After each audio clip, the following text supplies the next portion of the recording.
First principles, Clarice. Simplicity. Read Marcus Aurelius. Of each particular thing, ask, what is it in itself?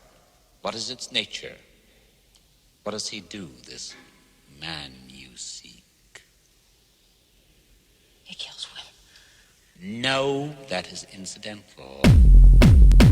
What is the first principle thing he does? What needs does he serve by killing? Anger. Social acceptance. Sexual frustrations. No. He covets. That is his nature. How do we begin to covet, Clarice? We seek out things to covet. No. We just... No. We begin by coveting what we see every day. Don't you feel eyes moving over your body, Clarice? Don't your eyes seek out things? All right, yes. And please tell me how. No, Clarice. You don't have any more vacations to sell. Why do you do that? Doctor, we don't have any more time for any of this now. But time the same way, do we, Clarice? This is all the time you'll ever have. Later. Now, please listen to me. We've only got 5... No, I will listen. Your father's murder, you were orphaned, you were 10 years old. You went to live with cousins on the sheep and horse ranch in Montana. And And one morning, I just ran away. not just, Clarice. What set you off? You started at what time? Early, it's still dark. Then something woke you, didn't it? Was it a dream? What was it? I heard a strange noise. What was it? It was screaming. Some kind of screaming like a child. You do. Downstairs, outside.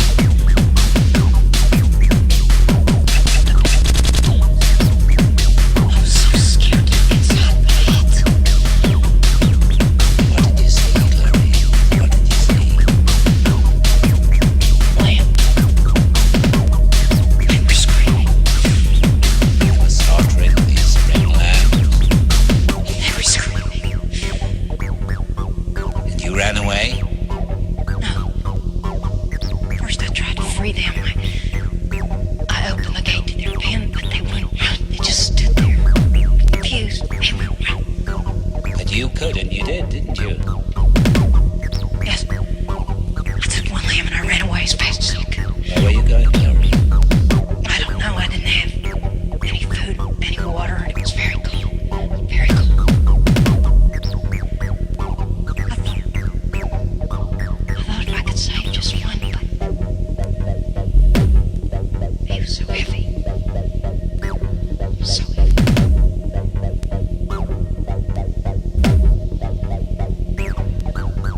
I didn't get more than a few miles. The sheriff's car picked me up. Rancher was so angry he sent me to live with the Lutheran orphanage at Postman. I never saw the rancher again.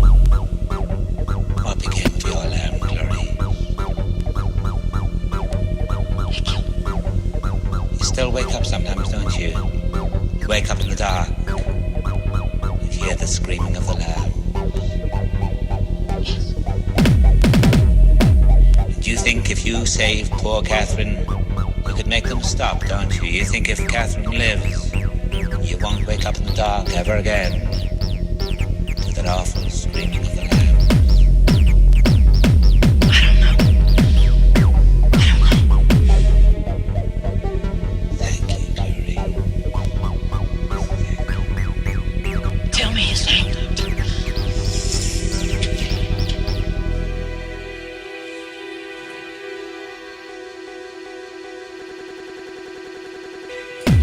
I think you know each other. Okay.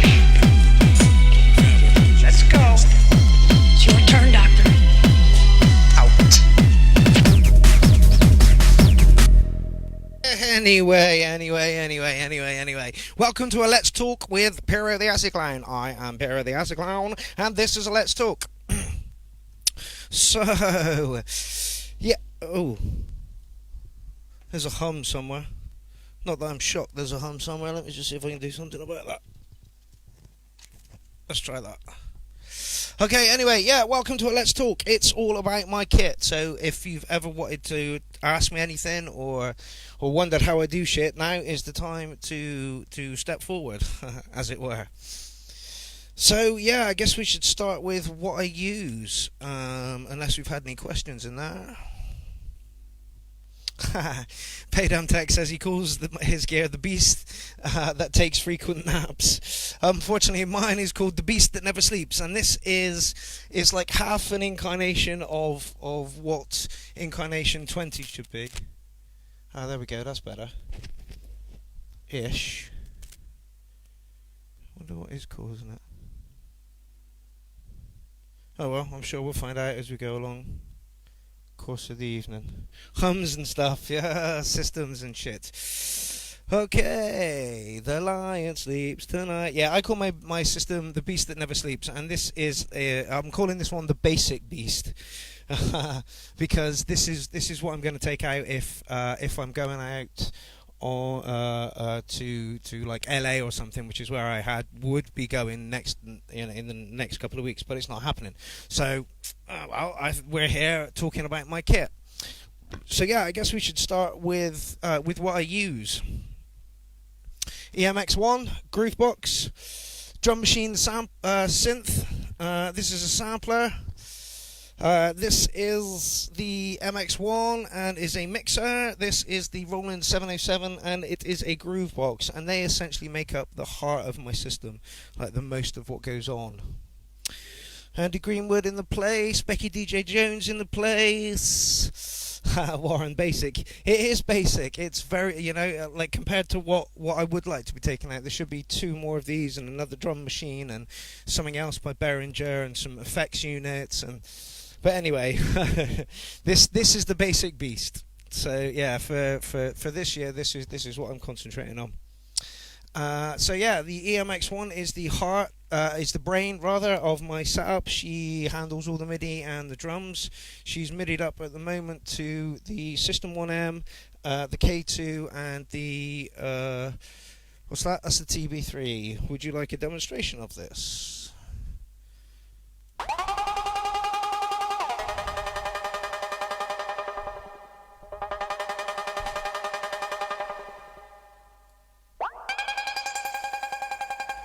Is that synth over there, and that is the System 1M. It is a great synth and comes from Roland. It's part of their Era range, which I've got a couple of pieces of, which this is as well. It's one of the only reasons I've got the TB3 in my collection is because it goes in through the Era kit here. So does this one, and so does this one, eliminating the need for MIDI or audio cables. It will transfer it all over USB. Nothing wrong with basic, says Warren. Yeah, nothing wrong with basic at all. Okay, so yeah, the EMX handles all my drum and then spits MIDI out to other synths. This is the MX1 and it is a mixer. Everything goes through this one. Yeah, and like I say, the Era kit, the stuff that's mostly green, will go over USB. Oh, I wonder if I have. There we go.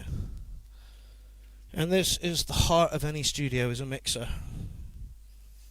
So that's the Roland MX1. That's the mixer I use. It's a digital mixer. It has a lot of limitations, but getting around those limitations, and it's fun because it's got a 16-step sequencer and loads of effects on it for a mixer. So that's my mixer. We'll talk briefly about the audio chain. So yeah, my drum machine spits MIDI out to almost everything, and then everything goes audio through this, and then the audio comes out of here into this one, and then into this one, and there's a reason for that.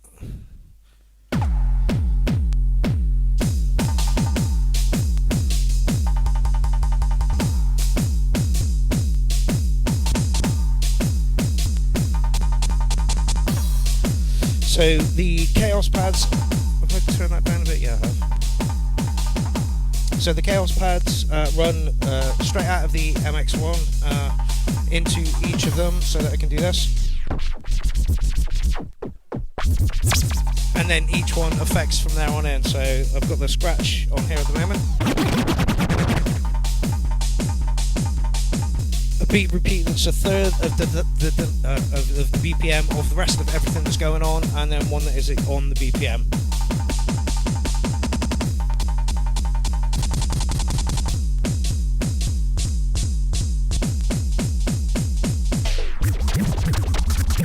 You get the idea. So that's where my audio runs. Literally everything runs into that, be it on a jack, big or small, or even the digital output, or the USB stuff, which is all the green kit.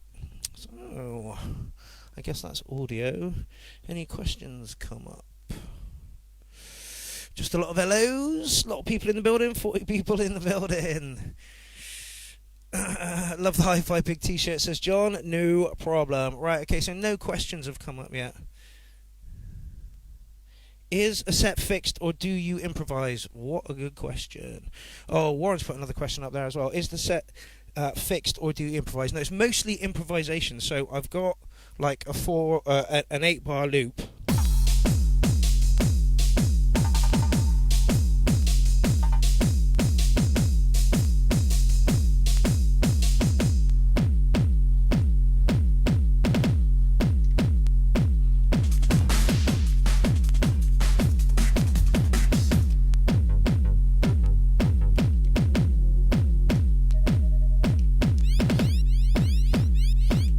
So that's pretty much my 8-bar loop, and that continues to play. But then I tweak between it. So all the moving the elements of the transients and stuff, and when to bring stuff in, and which sound to lean on. Like maybe I'll lean on a 303 for this track. Like I did 2 sets that were very similar over the weekend, and they sound very much different because the first set I leaned heavily on the 707, which has got very new digital sounds in it.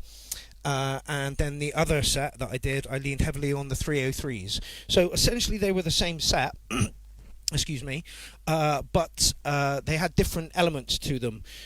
So like at no point do I really want everything that I've got all playing at the same time. That would just sound absolutely fucking horrific. So essentially the 707, which gives me 2 looper lines, and then 6 synth lines, is a fucking godsend.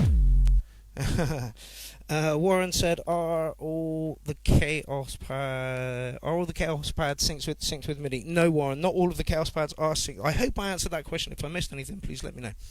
Are all the MIDI pads MIDI'd up? No. This one is, which is on the BPM. This one is because it's on the BPM, and the K oscillator is also linked up via MIDI. That's a very good point. We'll go through MIDI next. But this one isn't because it's tapped in manually the BPM, but then I write in 3 different BPMs so that I can split the tempo by 3 so that I can do the beat repeat stuff on the. It's a bit limiting, but you know, if I want this to fit, that's what I have to do. Where do you mix then in video with the audio out of the last audio chain from the Chaos pad? Okay, so here it is here. This is my last chain coming out of the Chaos pad, and it goes from this wire down here to the iRig, which is literally like plugged into the phone just here, and then my phone is what I'm using to broadcast to you on now. iRigs are fucking awesome pieces of kit. Literally, they just work. You know, whether you've got Android or iPhone or whatever, I can't recommend. They're like 30 quid. You can pick them up second hand for way less than that. And literally, you just plug them in. I don't know if I can show you, but literally, that's it there. And it's plugged into a white bit on the phone, and that's it. Honestly, that's all like straight out. Crappy cables from Asda as well, but don't tell anyone I said that. Corwin says, "Thanks for the explanation. Keep up the good work." Okay, so let's talk about MIDI. Okay, now I tried to use Ableton, But if I wanted to use Ableton, I had to have Ableton as master, because the EMX sent Ableton's clock all over the place if I wanted the EMX to be master. So that was a bit of a pain in the ass, and it also made me realise that maybe the clock on the EMX isn't quite as stable as I would like it. Aaron Courts has brought this to my attention on a number of times. So at the moment, the thing that's providing master clock for everything is the MX1.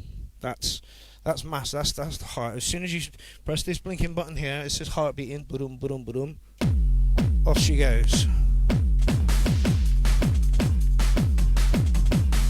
By the way, all the break samples on this at the moment are coming from Danny McFarlane. The Stereo Nutter is packed, well worth it. There's a percussive one. I hope I can find it for you guys in a minute, but it's absolutely beautiful. Anyway, what were we talking about?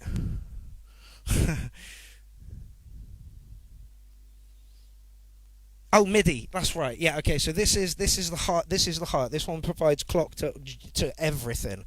Okay. Now she comes straight out of there with her MIDI cable and goes into. I don't know if you can see this up here. This is a MIDI Solutions T8 8-output MIDI through box, and it is also powered. So the MIDI cable will power that from the MX1.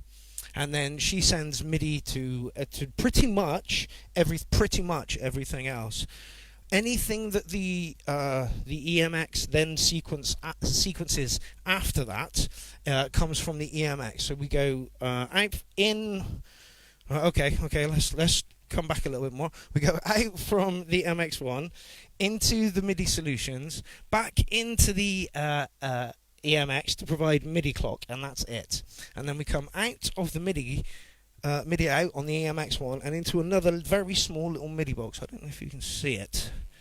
Oh no, let's not do that. It goes bzzz. Anyway, it's a very small MIDI Solutions MIDI box, and then she spits MIDI to the System 1M, the TB-03, and the K2.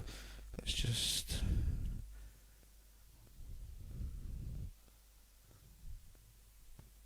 Nothing from the K2. Oh, it's the wrong one, that's why. There we go. That's the K2. Now, she doesn't MIDI up for some reason. She might do in later updates, who knows.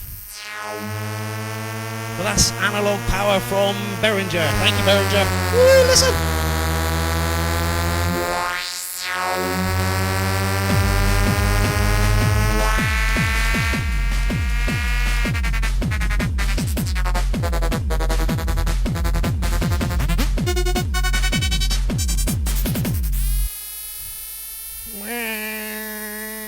Analogness from Behringer.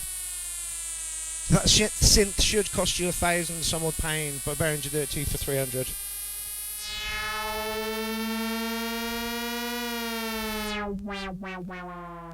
And she does have some lovely analog sounds in there. And yeah, the only other one that she spits MIDI to at the moment is this one. And the only whereas the two synths, the EMX sends MIDI note data as well. I don't send any MIDI data to this one. The only data that I do send is the cut-off switch. No, wait.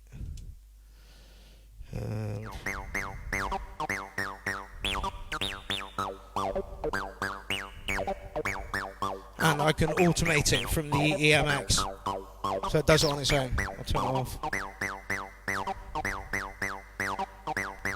And it just kind of repeats.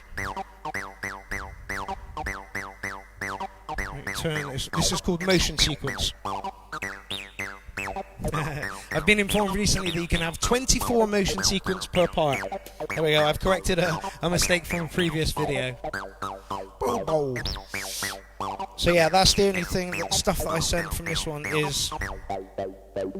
And she sends cut-off resonance.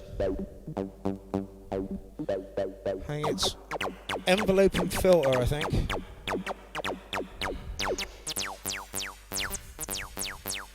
And the only reason I do that is because the cut-off knob is broken.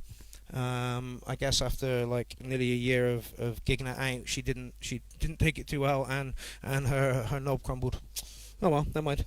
This is what happens when you take things to free parties and God knows where, you know, fields and woohoo! let's do it. Okay, so where were we? Talking about stuff. Okay, so yeah, the EMX provides all the drums, does most of the synth work. However, the 707, which is a wonderful groove box, has now given me the ability to have 2 looper tracks, which sound like this.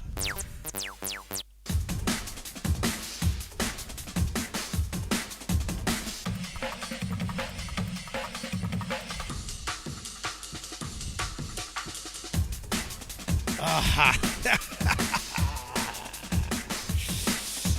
What have we got now? 2, 4, 6, 6. So I can get double the amount of breaks in there per track. So I can have like nearly 10 breaks in there, depending on the size of them. But yeah, that's just epic.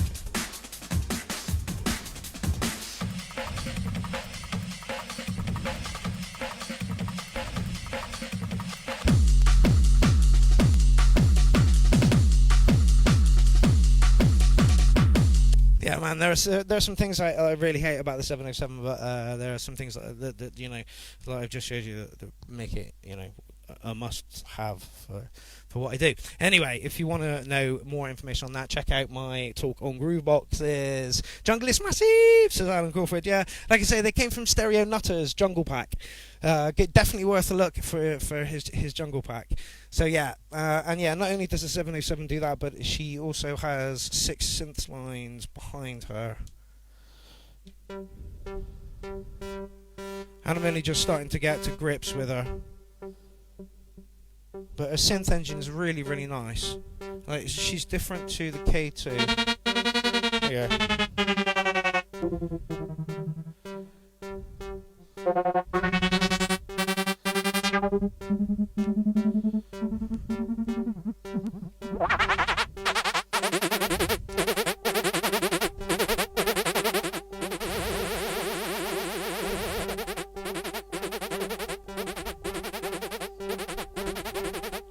So we've got analog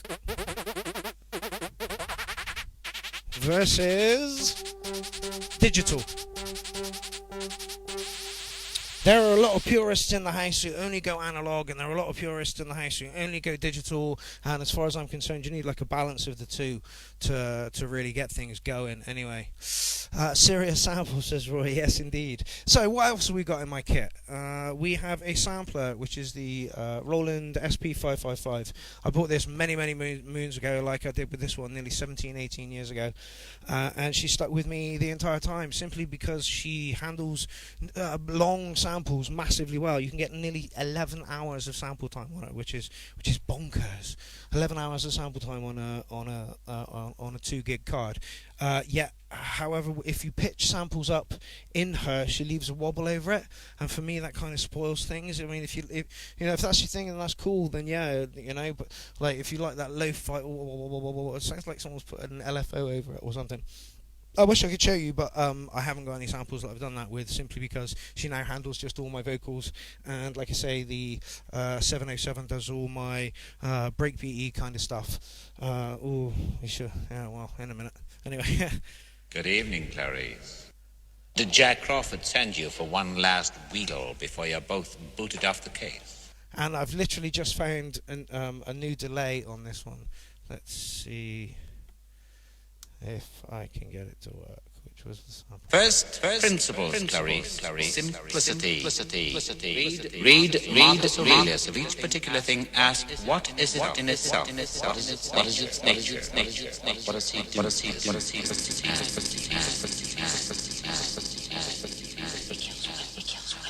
No.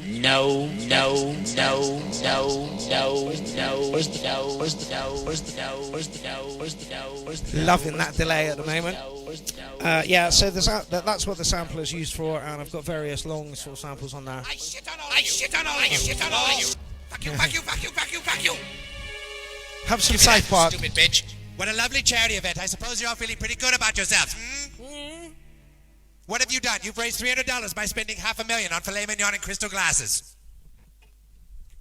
Look at you, Vin dipshit. You say fat shaming is wrong, so in response you show off your abs. You're the one fat shaming, idiot. What's the matter with you people? You're sad. Well, I'm sorry. The world isn't one big liberal arts college campus. We eat too much. We take our spoiled lives for granted. Feel a little bad about it sometimes. No. You want to put all your shit up on the internet and have every single person say, hooray for you. Fuck you. You're all pricks. Absolutely. Ooh, hello. I shit on all of... No, stop. It's because we got trigger on.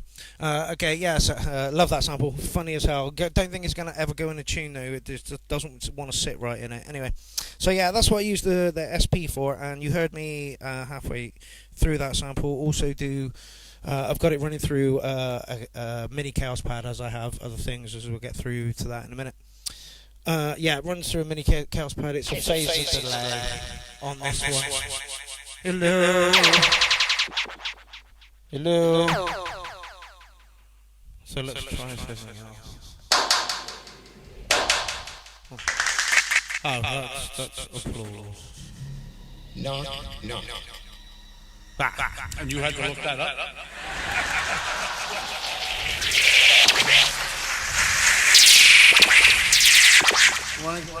Get it right.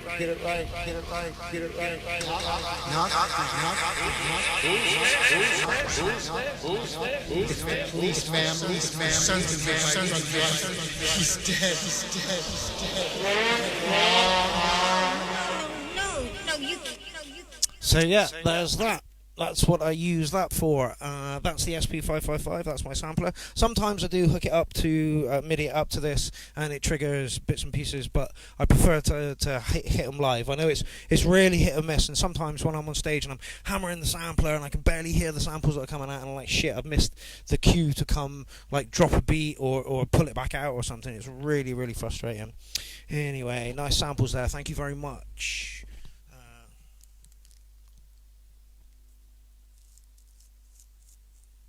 Yes, Paydantek says, don't know, never have used the EMX as a brain. I used my old MPC 100 for that duties. More channels than a MIDI hub. Yeah, absolutely. But again, the problem for me is the MPC doesn't look hands-on enough. There's not enough knobs and stuff on it. Admittedly, once you like set things up and you know where you're going with it, then that's fine, and you can twiddle away and stuff. Is there a Behringer Pro 1 there? No, there isn't a Behringer 1 Pro here. It is a K2, and I've also got a Model D under there packed away. Like I say, this is the basic kit. So yeah, we have the drum machine, which is the brain. We have this over here, which handles the brakes and has 6 more synth lines to it. We have this one, which handles all my samples. You have the FX going through. What else have I got? I've got a K oscillator. And she, I don't know if you can see that, but she runs through another mini chaos pad, and then she goes through my sampler on the line in, just because I'm running out of space. Like I say, this is a basic setup. And I've only got one mixer in the setup, which brings me to my next point. The Zoxbox, down here, over here, which you can't see, is 303 clone. We'll get to the 303 clones in a minute. Has to come in through this mixer, through its aux send. I think it's the return. There it goes. Goes in through here.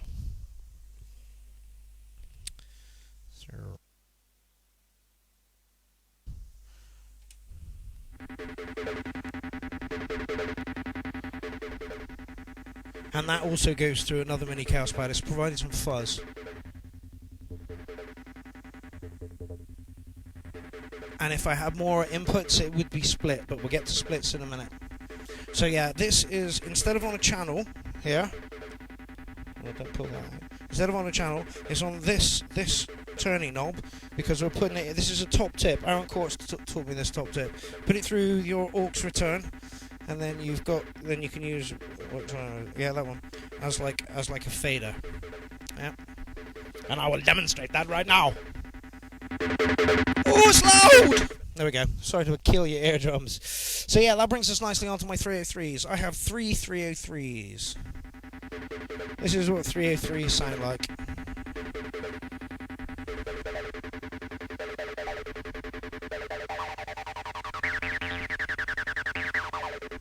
And we all love a 303. Like I say, I've got 3 of them. Here's another one.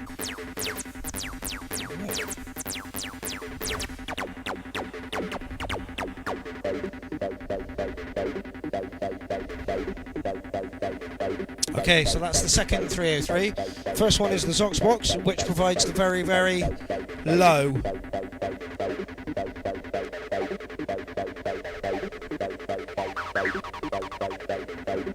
And I'll explain why it provides even more very low in a minute.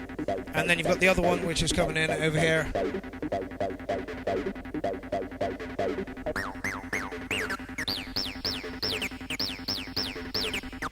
Oh, someone's asked a very good question. He said if we're on 303s. Okay, if you could only take 2 units, which 2 units would it be? Oh, this one and this one. But then, like a lot of effects pedals and God knows what, 2 pieces of equipment is really, really hard. There are a lot of people out there who use like the Akai Force and I can't remember any the Deluge and things like that, you know, which are more capable at handling like a one-shot thing. You know, the Electribe has got many faults and stuff, which is why I only use the kick drum going through the valve force so that I can get extra effects on it and then run it through a graphic equalizer down here and then have some mastering on it up here.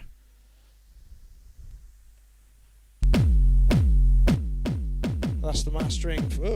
That's the mastering on the MX1. That's what the FX pedal's doing.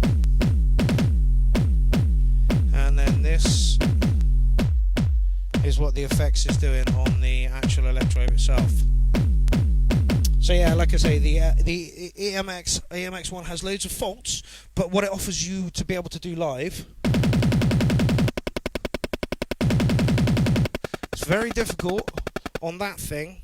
Oh, I haven't started it, that's why it's not doing it. It's very difficult on that thing to get individual hits going.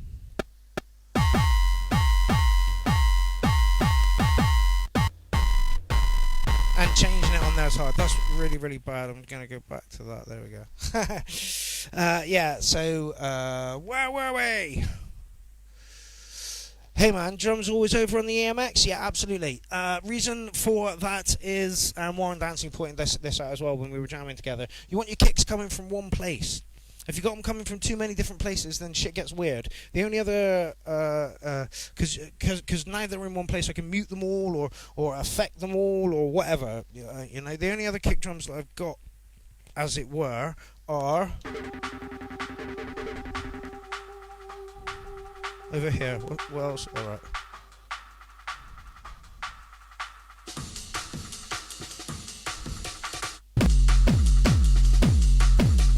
And then I try and match my kick pattern to what that kick pattern's doing, and then when it's not doing that, you're in the break of it, so it sounds like you kind of filtered it down, and then you've got another filter.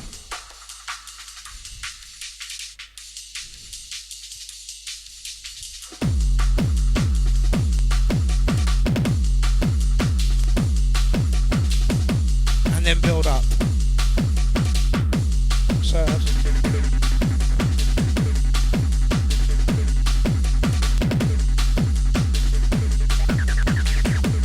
but that way, yeah, you keep all your kicks in one place. Then you can affect them as you want. And anyway, proper acid tickle. Thank you very much. If you can only take 2 units, Jules. No, I can't. Okay. Which effects pedals are on the drums? It's a very, very basic pedal from Behringer. It is just a graphic equalizer. The number is EQ700. Very, very simple, just to add or take away or tickle a little bit. I actually use this one on the 303 when I do the mini rigs. I like this one a lot. It's got a lot of control over the sound, and it gives quite a nice sound. Yes, it's knackered. Touch this too much, and it changes on and off real quick. The spring's missing, but you know, is that Behringer's fault or was that my fault for losing the spring? Anyway, what else we got there? This is very useful, but what backy do you use? That is what is that? Oh, Golden Virginia Yellow. I'm not advocating smoking here, absolutely whatsoever at all. Right, so the 303s, and then this is the last 303. Let's give you a little listen to what that one sounds like.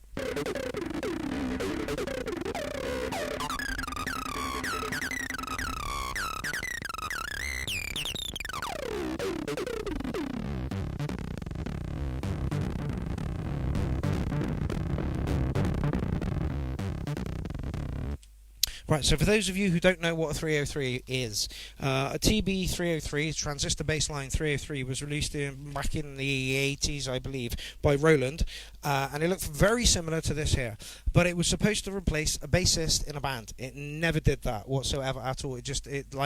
But you give it to a musician and they're like, what? You know, somebody who's got a guitar, and I would have been the same back then, you know, and they're like, here, this is your new bass player, and I'm like, what? And even people who knew how to get good sounds out of it struggled with it being something that you used in a band. Anyway, so yeah, the 303 was launched and it failed really badly, and you could get the units for like 50, 60 quid, maximum £100, and now they sell for anything up to a nicely modded one will set you back about £3,000. It's fucking bonkers. No problem, Lawrence. Okay. Pain to program, says Surgeon. I may have missed something. Where did we go? 303. Yeah, so it failed really badly at doing that. So then it spawned a dance genre, all of its own, called acid. And acid kind of sounds. I'm gonna play that one because it's more London acid techno. There are so many clones on the market. This is the Zox box, and at the moment that's got a. There you go.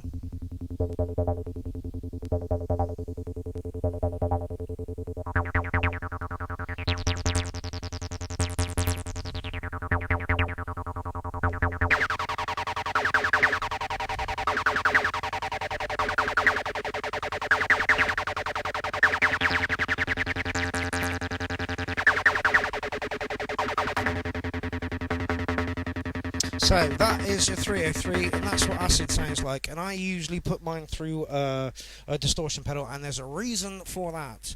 There's one more piece of kit in my collection that we haven't really touched on at all, and that is the bass synth from SCAT.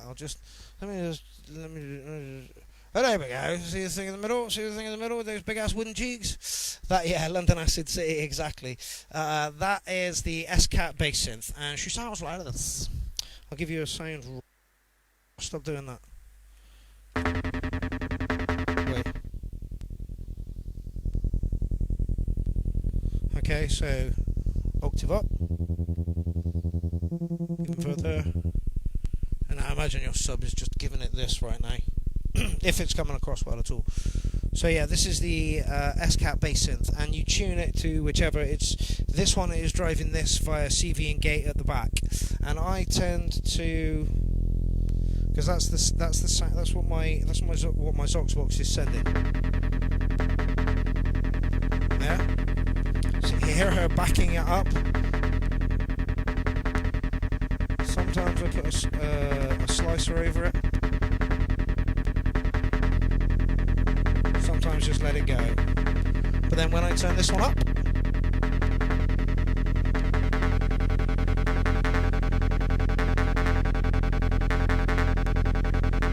it still leaves the bass there. This is what it sounds like without. Down, motherfuckers! I mean, the bass is fairly good coming from that. Fairly good. But when you put the bass synth in, woo! Do not leave home without your bass synth. I'm fucking telling you. If you want to rock a system, if you want it to be fat and juicy and have just the best ass end you've ever heard, ever, get yourself a bass synth. Listen.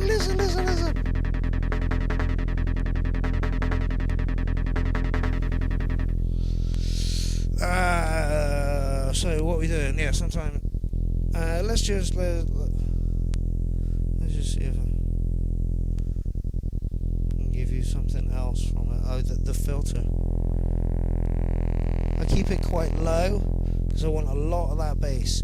It's got it's got 3 waveforms, and at the moment it looks like I've got the triangle and the saw on. This is just the triangle. So everything off, saw wave. Listen to that.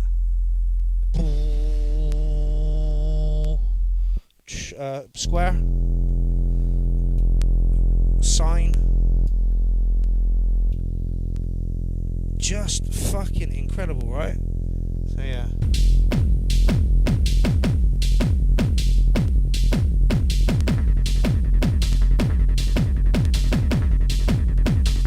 So that's it, all mixed together. Hey, angry faces, yeah, love a bass face, me. So that's what that does. So essentially, I'm splitting the outs. However, not officially, because the only out that I'm using on the Xbox is an official out on it. But I'm splitting it in the sense of it's sending CV and gate. CV is note on and off, and gate is how long, I believe. Please don't fucking anyway. You have 20 seconds to comply. My 20 seconds is up. What have I missed? What have I missed? Hopefully I haven't missed anything. Do you have much modular also? Kind of. The System 1M is modular, and it sends clock to some effects units that I have that I usually use with both of these. But I'll do that in the big beast when we set her up properly. Like I say, this is the basic beast at the moment. So yeah, which brings me on to my next one, splitting it out. So yeah, she's CV and gate, which means that whatever notes I put in here, she will play. So that's kind of splitting the outs. But let's talk about this one being split a little bit more. No, I've got to stop doing that. Right, this is the dry 303. What happened there? Right, and this is, and you can see how each one has a completely different flavour to it. I personally think the TB03 lacks a lot. The Xbox is a really good clone. Sounds really, really close. Not immensely close, but yeah, this is what a dry.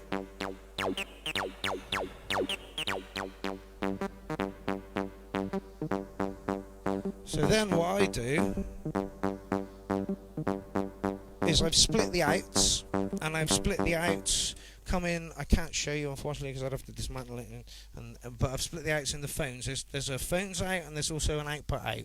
If I had another mixer, I would take one of these outs for one Chaos pad, the headphones over there, and the output into this one, and then I would have 3 channels over here on the mixer. But I can't at the moment because, like I say, this is the basic rig.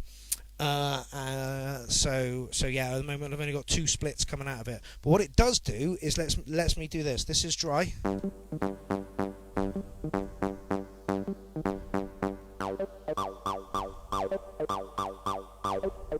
And then we'll add some of this.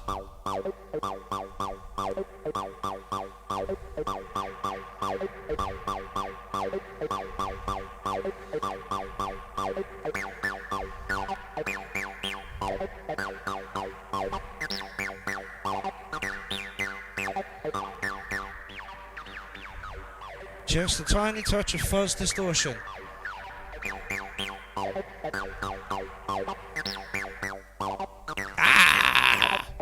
So yeah, I saw a stream by Jennifer Stevens the other day, and she just had a dry one of these going, and although it sounded nice, listen to what it sounds like with a little just roughing up.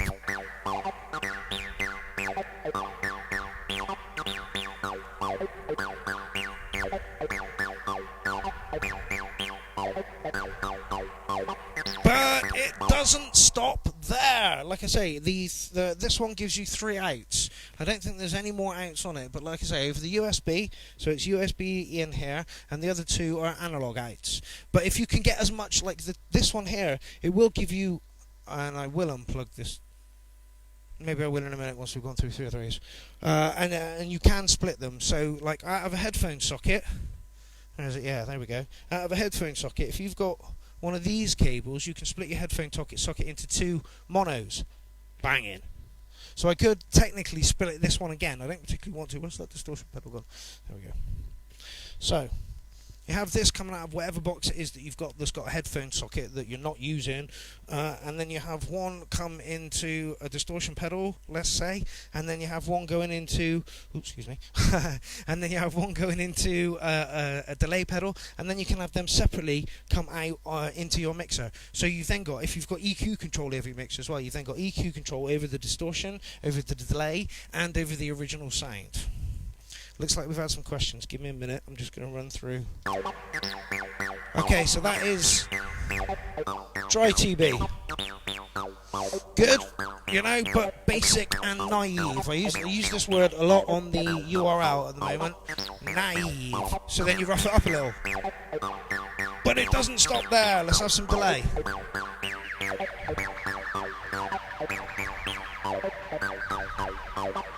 Now let's turn the motion recorder off on this.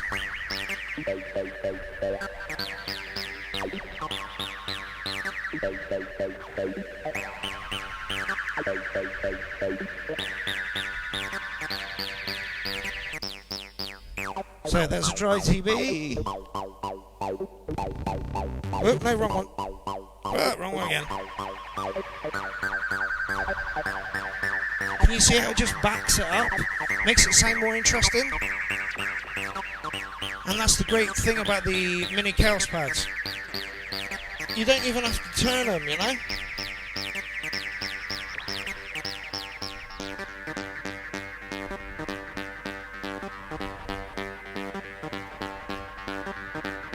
Not bad, eh? Not bad at all. Let's see what the kick drum sounds like.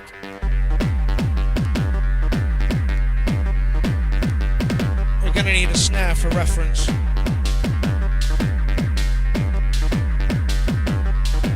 And maybe a stop-start. Just to get us back in the groove.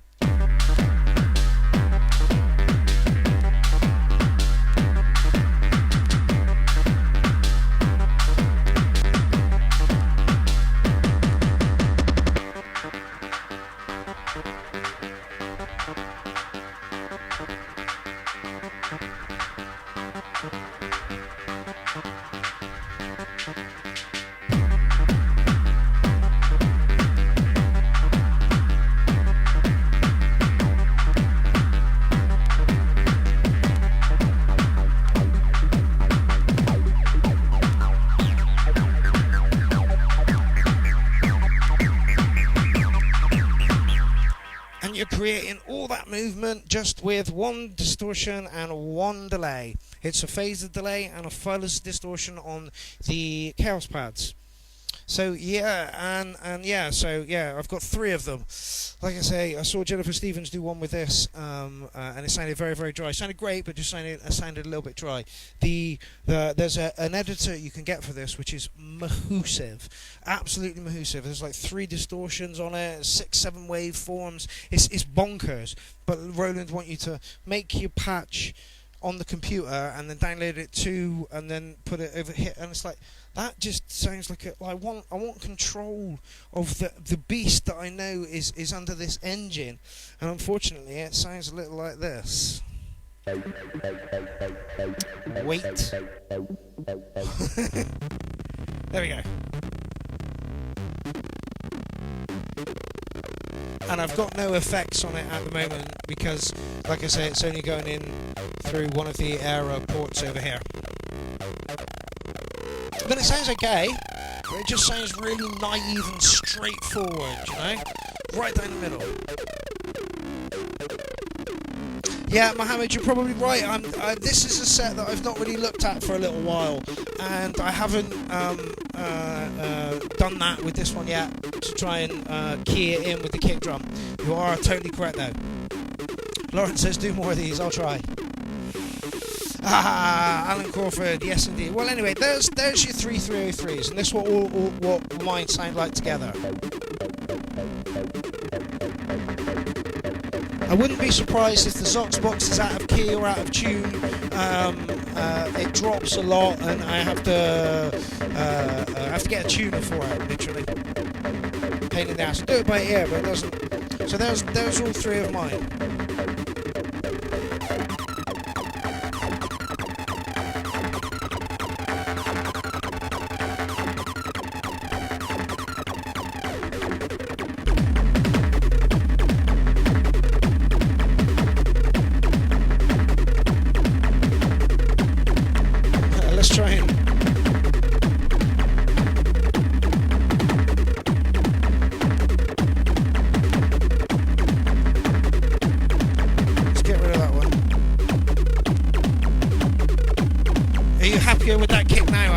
Mohammed.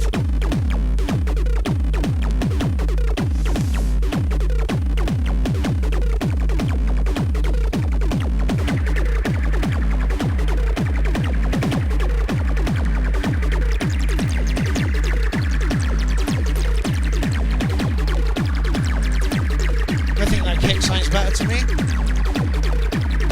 No glue between frequencies. Serge, tell me that, man. Tell me out of tune, yeah. And no glue between these frequencies. There you go. I pitched it up a little bit, people. Are you happier with this? Is that better?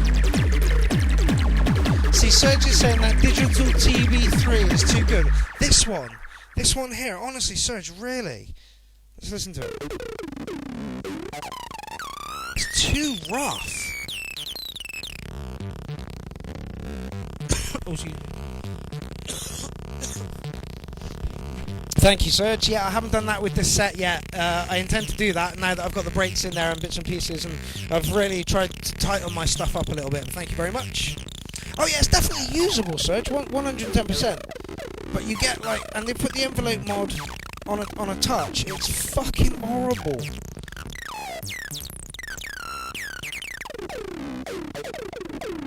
And then the effects are just over a kick drum. That's the effect up full. Bonkers.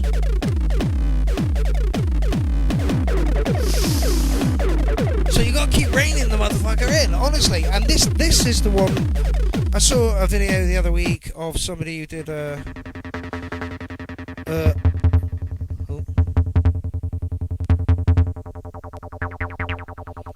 video of somebody who did a comparison of the RE and the TD and an original, and I think there was something else there as well. So that's the sound you're trying to create, yeah?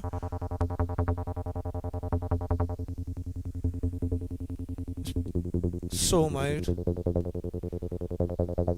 Alright, that's what you're trying to create, yeah? And this is what she sounds like.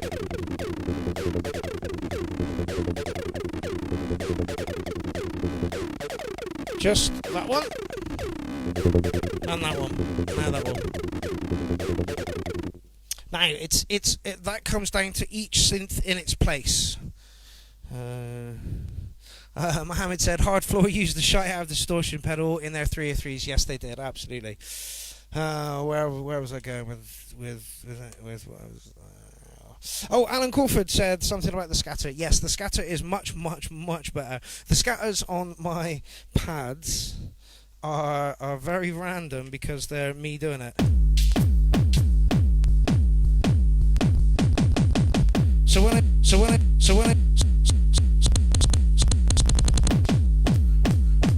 when I make a mistake, it's because I've hit it in the wrong way.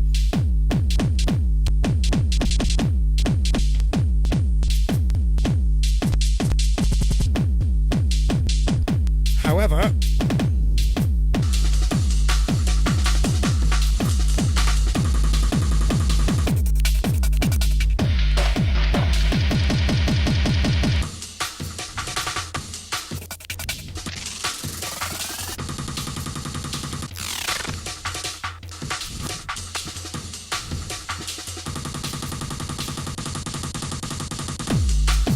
so I use like a combination of the two to get my point across.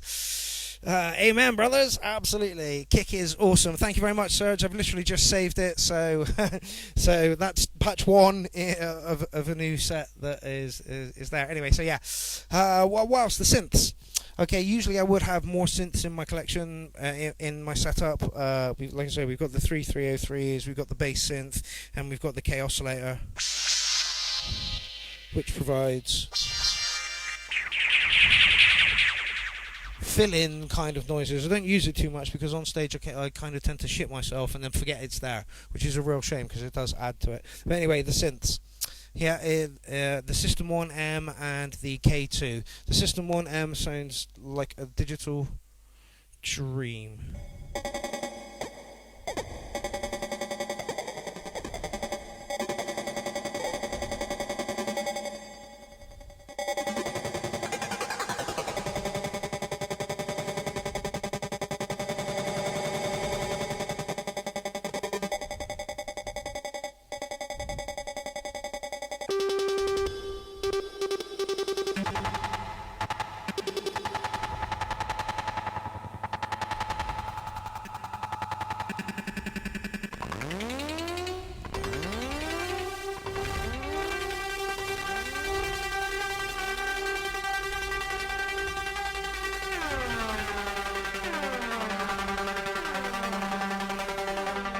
like whales talking. It's a lovely synth. It's an absolutely beautiful synth. Somebody said do like a walkthrough on that synth. I literally could. It's got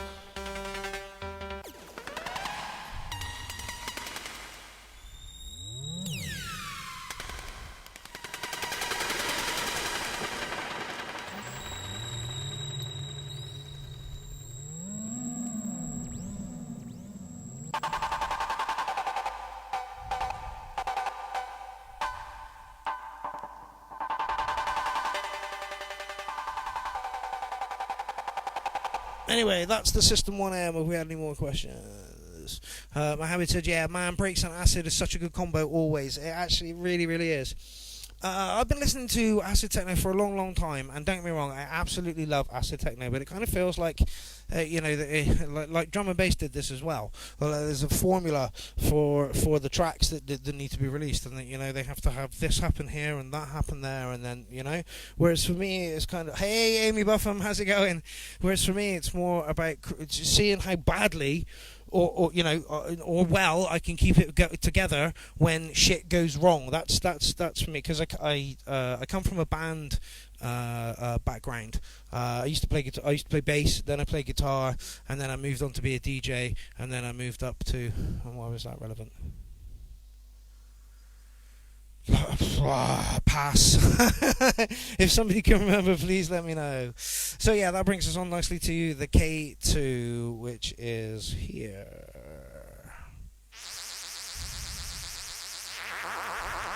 And she's modular as well. So I do have modular bits in my setup, but I don't really use the modular bits. I'm having enough trouble trying to just figure out where all the sweet spots are on this one, but it's a lovely synth.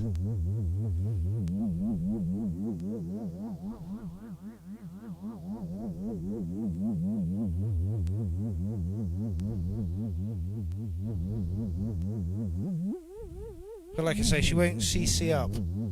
Or as far as I can tell, she won't CC up. She does make some lovely noises.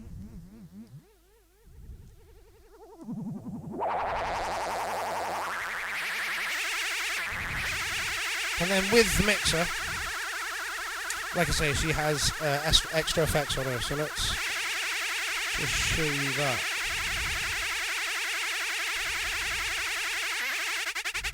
There you go.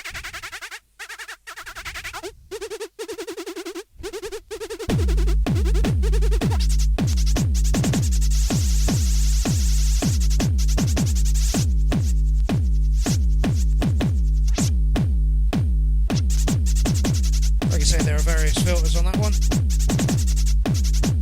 and it's the same for the bass synth.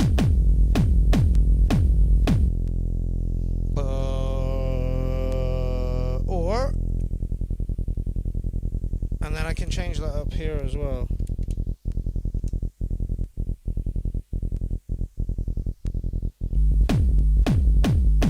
So I could have essentially matched the kick drum on 711.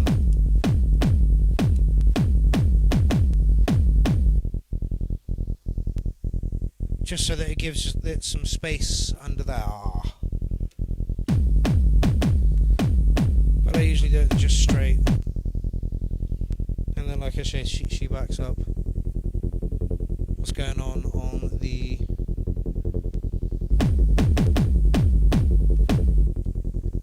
Alright, well, I honestly, I think we've come to an end now. I've told you where the MIDI goes, how it goes, where it goes.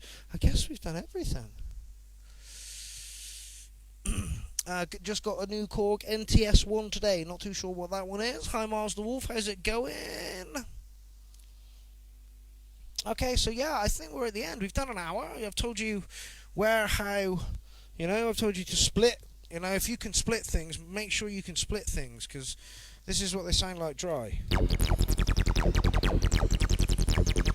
Which is very good. That's the bass synth, the Zox box, and the 303.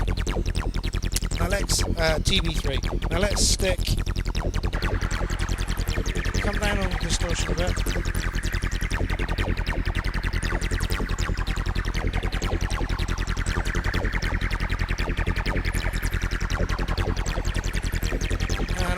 lasso effect. Now we put a side chain on it.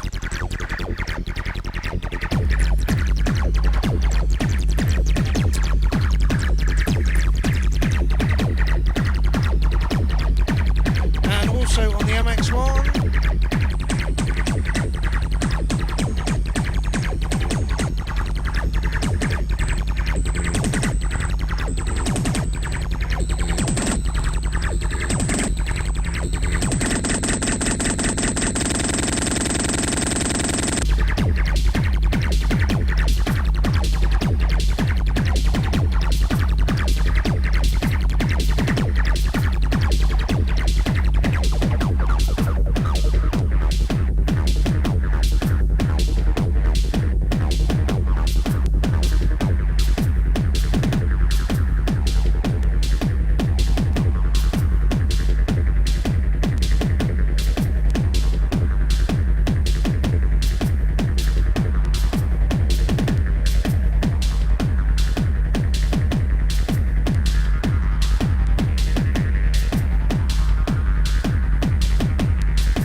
so that's just the delay and the distortion coming out of the TB.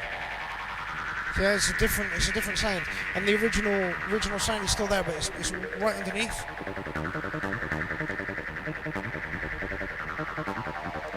Oh, we got a slicer on that one. Yeah, it's just to height, just to move the sound.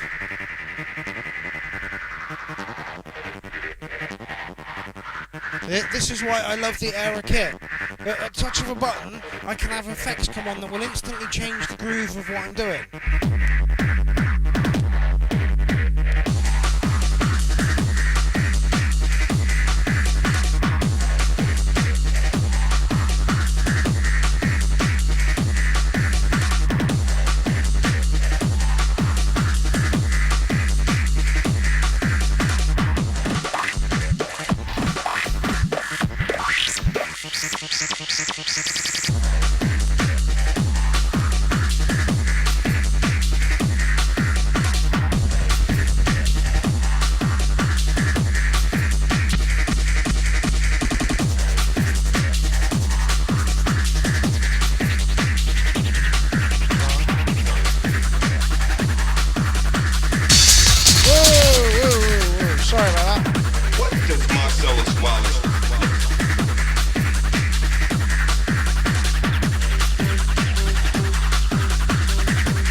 Like I say, these are sketches.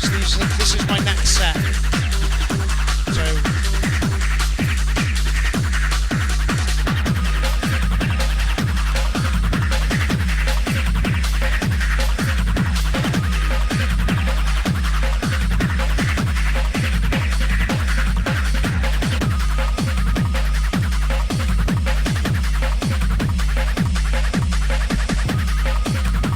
There are many other effects here.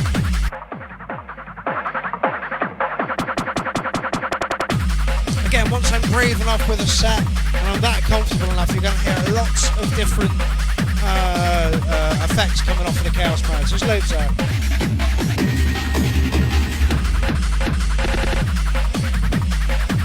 This Chaos Pad is known for doing this.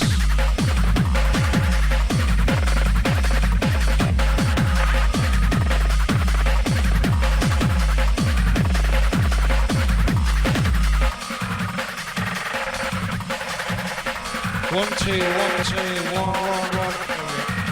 1, 2, 1, 1. And that's what it sounds like with it off. It just kind of catches. There we go. Glitch. Glitch, motherfuckers.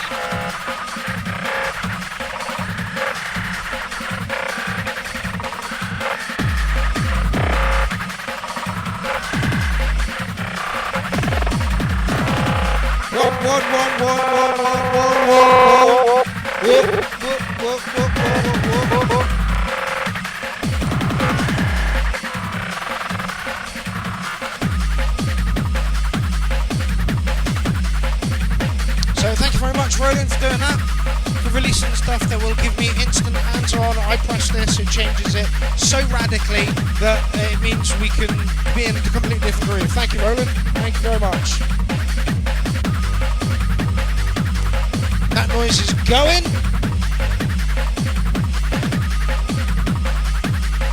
That one can stay.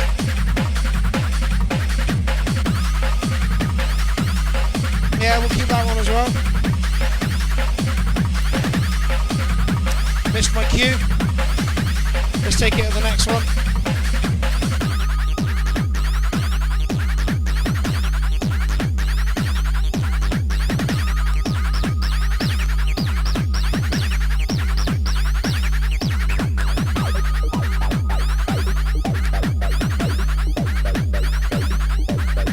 What does Marcellus Wallace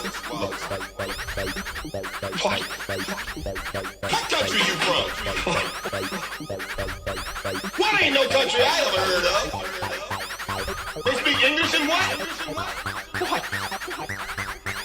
English, motherfucker, do you speak it? Anyway, you get the idea. Right, let's turn whatever is doing that off. And that is the K2. She is a noisy little synth. She likes to blah, blah, blah, blah in the way in the background. Okay, so that's been a talk through my kit. That's the kit that I use. This is the Basic Beast. In the Basic Beast, I have 2 groove boxes, 1 sampler, a mixer, 3 303s, 2 synths. I guess you could call that a synth, and the Chaos Layer, whatever the hell that is. 3 Chaos pads, 4 mini Chaos pads, 2 MIDI boxes, somewhere in the region of 22 plugs, I think it is, to make all this happen. And I guess we're done, unless anybody has any more questions for me. Somebody says, fucking love that film, mint. Yeah, absolutely. Okay, so yeah, that's me. I'm working on some breakbeat stuff because we've been doing a lot of techno recently. Nothing wrong with doing a lot of techno, but I think that, you know, it's good to have a palette that's rich and flavorful and has all kinds of God knows what thrown into it. I can't wait to get back in the studio with the Clown Jewels. Don't forget the Clown Jewels has an EP out at the moment. It's gone down in price, so check us out on Bandcamp.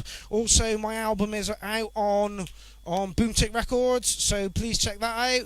What else have I got to give? Oh, the Evil Clones. Can't wait to get back in the studio with Warren Dancy for the Evil Clones as well. But yeah, I guess this has been me. What's my intro at the moment? We'll play that. Oh yeah, I like my intro at the moment, so we'll leave you with this. Yeah, so that has been me. It has been a pleasure ranting my ass off to you. Yep, thank you very much. Keep it old school, keep it old school. There are so many producers out there that use Ableton, you know. And what I do is completely different to Ableton, and it's not polished, and it's not, you know, and it's not supposed to be. I'm going to try and get as close as I can to an Ableton polished sound. Mark Beaton said, just tuned in. Can I watch this again? Yeah, absolutely. It'll be on YouTube in a minute, my mate. Remix coming up from me. Excellent, says Miles. Yeah, I've lost my flow now, which is unsurprising. Oh yeah, I'm trying to get as close as I can to a DAW sound, you know, with everything that I do, and I'm trying to be on time with everything. So I've got my beat marker. As soon as it hits back round to 8 and splashes in with this, that's your marker. You've got to pull something else in. You've got to put another cymbal in, or you've got to put another, you know, and you've got to keep things moving on. And you haven't got to do it every time, because if you do it every time, you move it too quickly, and suddenly you got this going on. I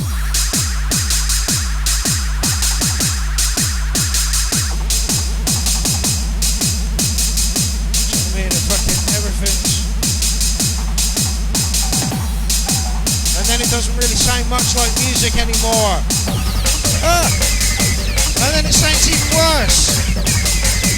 So yeah, that's how I do things. That's what I like. That's my setup. She's set up to be a live rig. She's set up with somebody to handle her, to play her, that's my rig. That's my rig. The beast that never sleeps. This is the basic beast that kind of sleeps a little bit at the moment because there's fuck all going on because we're all in lockdown. Yes, Mark, I will indeed. feed, send you a link for this. Anyway, thank you for joining me this evening. This has been another Let's Talk. If anybody has any ideas to what kind of talk they would like me to do, then please drop me a line. If you want me to go through a particular something or anything like that. But yeah, like I say, I think I've covered everything. Once the full beast is up together, I'll do another vid, and it will be entitled Not the Basic Beast, and it will be a little bit like this, but with a few more bits of kit. Anyway, right, I'm off. I will see you later, people. It has been a pleasure. Catch you later.